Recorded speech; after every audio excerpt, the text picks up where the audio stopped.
Hey beauty friends, I'm Meredith Roddy from Beadalon, and in this video I'm going to show you how to make a super simple bracelet using Beadalon 7-strand bright wire and a strand of gorgeous Jesse James beads, both of which you can find in your local Walmart.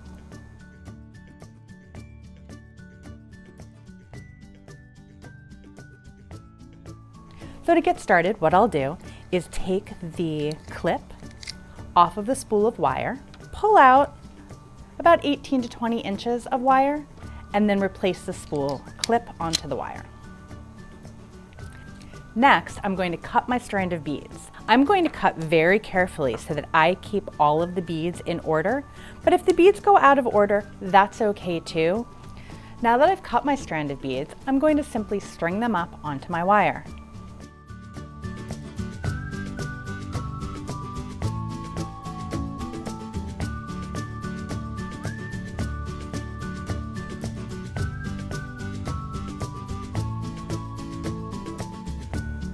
Now that I'm done stringing up my beads, it's time to add my clasp. First things first, I need to add a number 2 crimp tube. If you're ever in doubt on what size crimp tube or crimp bead to use, the information is always on the front of the spool of Beadalon bead stringing wire. After adding my number 2 crimp tube, I'm going to add half of my clasp. Here I'm using a tag. I'll take my wire around the tag and back through the crimp bead. And I'll use my crimping pliers and I'll crimp that down into place. There are 3 steps to crimping the proper way.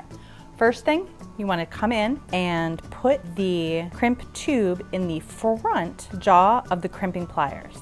Then you'll use the back of the crimping pliers to create a little half moon shape. Then you'll come back to the front of the crimp and round the crimp around to get a nice, secure finish. Now I'm ready to add the second half of my clasp. To do that, I'll move all of the beads tight against the side of the clasp that I just added, and I'm ready to work on the other side.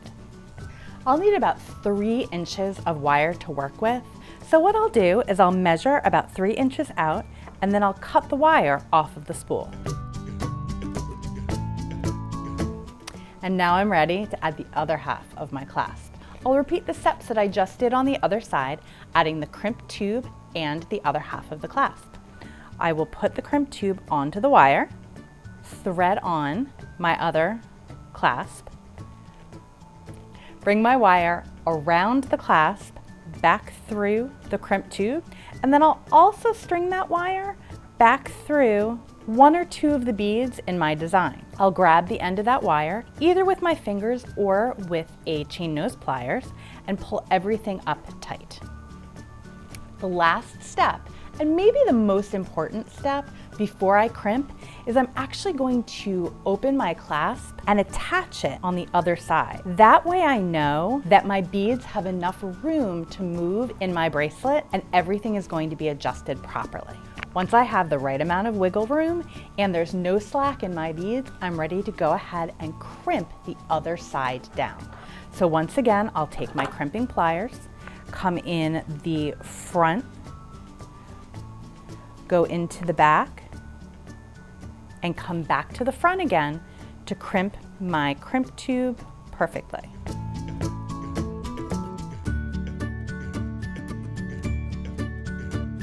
The last step is to snip off that little last end of wire, and your bracelet is done and ready to wear. Thanks again for joining me to make this beautiful and very easy bracelet using Beadalon's 7-strand bead stringing wire and a gorgeous strand of Jesse James beads, both of which can be found in your local Walmart.